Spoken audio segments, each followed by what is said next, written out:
নমস্কার বন্ধুরা, আমি বিপ্লব সুরিয়া কিচেন থেকে আবারও চলে এসেছি একটা নতুন রেসিপি নিয়ে।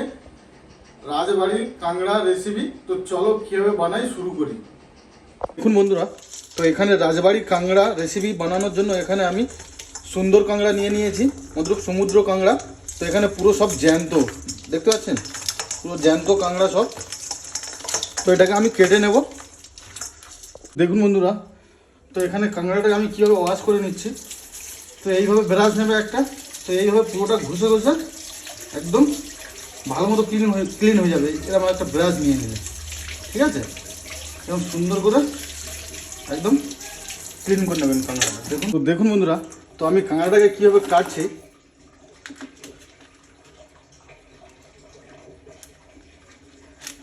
এইভাবে চাকু দিয়ে, ঠিক আছে, উপরের খোলাটাকে এরকম চাপ দিলেই এটা খুব ভালোভাবে খুলে যাবে। দেখুন, তো এইভাবে পুরোটা আমি খুলে নেব।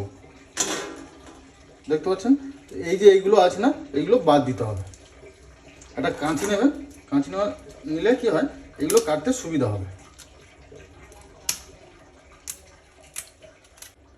তো এইভাবে কেটে নেবে। দেখুন বন্ধুরা, তো এখানে কড়া আমি বসিয়ে দিয়েছি, অলরেডি কড়া গরম হয়ে গেছে। তো এখানে আমি তেল দিয়ে দিলাম কিছুটা, অল্প পরিমাণ মতো। তো এখানে এখন আমি লং, দারচিনি, এলাইচি এটাকে তেলের মধ্যে দিয়ে দেবো। আর হচ্ছে গিয়ে রসুন, 7-8টা মতো রসুন কোয়া, আর আদা, এরকম 1 ইঞ্চি মতো আদা, আর 2টো শুকনো লঙ্কা, ঠিক আছে? আর এখানে আছে গোটা ধনে, গোটা ধনে দিয়ে দিলাম। দেখুন বন্ধুরা, এখানে প্রায় আমি একটা পেঁয়াজ নিয়েছি, একটা পেঁয়াজও তেলের মধ্যে আমি দিয়ে দিলাম। আর দিয়ে দেবো একটা বেশ বড় সাইজের টমেটো, এরকম কেটে। আর এটাকে ভালো করে এখন আমি ফ্রাই করে নেব মশলাটাকে। দেখুন বন্ধুরা,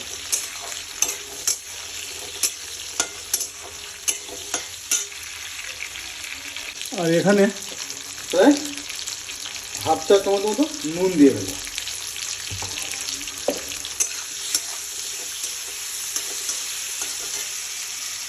দেখুন বন্ধুরা, তো এটাকে আমার প্রায় ভাজা ভাজা মতো হয়ে গেছে। তো এখন আমি এটাকে এরকম মিক্সির জার নিয়েছি, তো মিক্সির জারের মধ্যে তুলে নেব। গ্যাসটা টোটালি বন্ধ করে দিলাম আমি।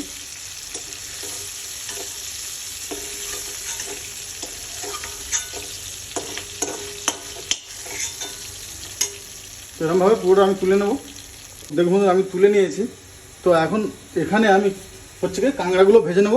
তো কাঁকড়াগুলো ভাজার জন্য এখানে আমি ঘি ইউজ করব। অ্যাকচুয়ালি এটা পুরোটা ঘিতেই হবে, ঠিক আছে?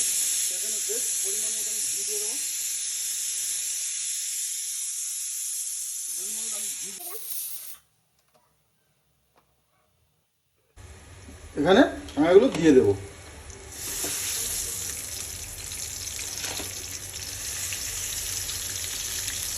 দেখো, প্রায় আমার অনেক কাঁকড়া সবগুলো এরকমভাবে দিয়ে দেবো।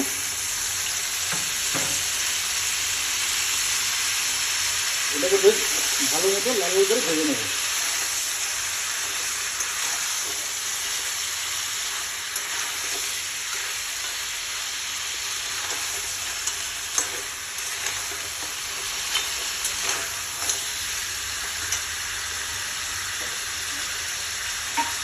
তো দেখুন বন্ধুরা, এখানে এবারে থেকে নুন দিয়ে দেবো।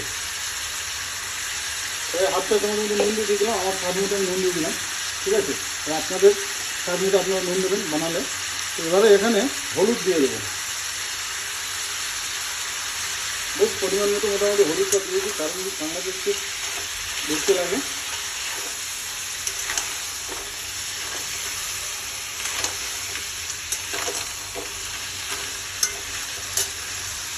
তো দেখুন বন্ধুরা, তো এটাকে আমি প্রায় 10 মিনিট মতো ঢাকা দিয়ে দেবো।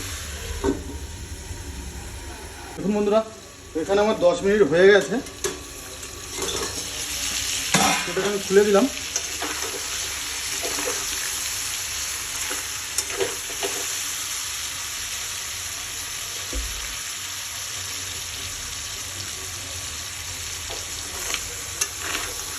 প্রায় আমার কাঁকড়াটা ভাজাও হয়ে গেছে, বুঝতে পারছেন?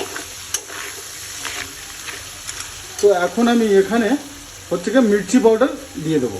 তো দেখুন বন্ধুরা, এখানে আমি মির্চি পাউডার দিয়ে দিচ্ছি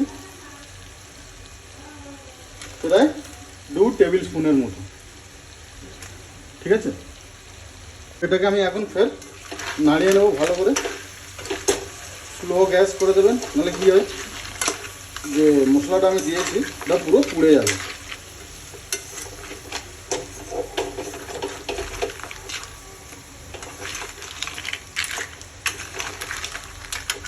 তো এখন যেটাকে আমি ফার্স্টে মশলাটাকে পেঁয়াজ সব কিছু বেটে নিয়েছিলাম না, বলেছিলাম যে মিক্সিতে তুলে নিলাম, তো সেটাকে এইভাবে আমি হচ্ছে কি পেস্ট বানিয়ে নিয়েছি একটা। তো পেস্টটাকে এখন এখানে দিয়ে দেবো।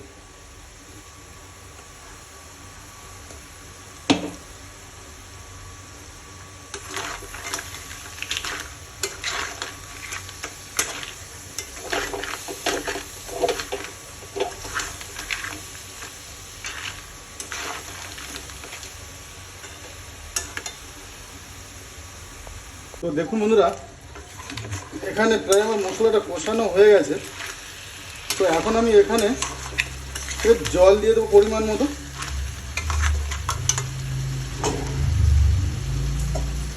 তো দেখুন বন্ধুরা, এখানে আমি জল দিয়ে দিচ্ছি। এটা বেশি জল লাগবে না এখানে, প্রায় মোটামুটি এটা একটা গ্রেভি টাইপের, বেশ পাতলা টাইপের গ্রেভি হবে না, ঠিক আছে, বেশ মাখো টাইপের একটা হবে।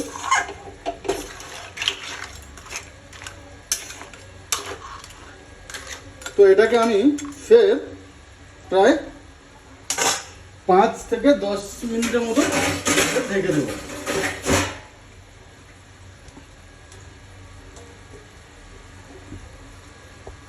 তো দেখুন বন্ধুরা, এখানে মিক্সির জার নিয়েছি। তো এখন এখানে হচ্ছে কি কাজু, প্রায় এখানে বেশ 1 মুঠো কাজু নিয়েছি আমি, ঠিক আছে। আর হচ্ছে কি এখানে দিয়ে দেবো চিজ। এই বন্ধু চিজ নিয়েছি, এখানে চিজ দিয়ে দিলাম।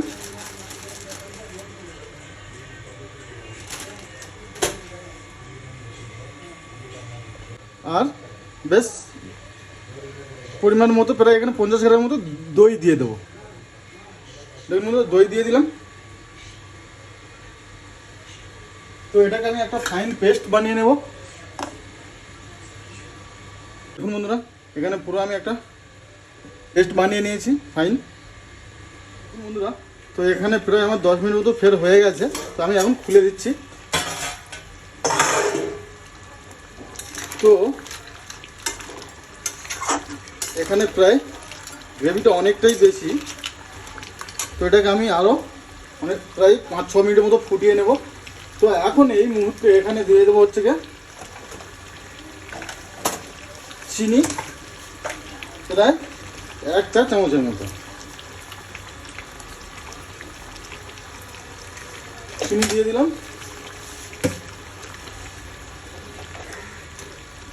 আর এখানে যে পেস্টটা আমি বানিয়েছিলাম, তো এখন এখানে আমি অ্যাড করে দেবো।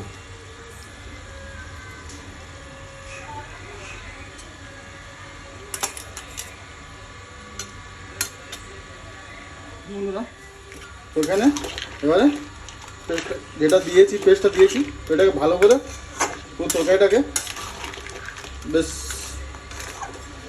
মাখিয়ে নেবো, নাহলে পরে কী হয় উপরে সাদা সাদা হয়ে থাকে।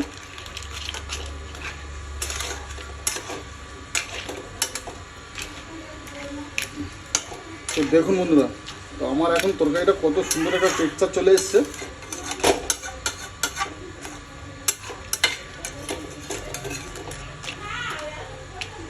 তো এটাকে প্রায় ফের এরকম 7-8 মিনিটের মতো ফুটিয়ে নেব। তো দেখুন বন্ধুরা, তরকারিটা আমার কত দারুণ এসছে।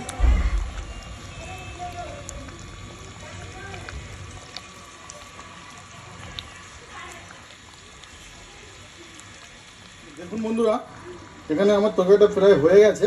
তো এখন আমি একটা সাইডে প্লেটে নামিয়ে নেব। তো দেখুন বন্ধুরা, এখানে আমার কাঁকড়ার তরকারি রেডি।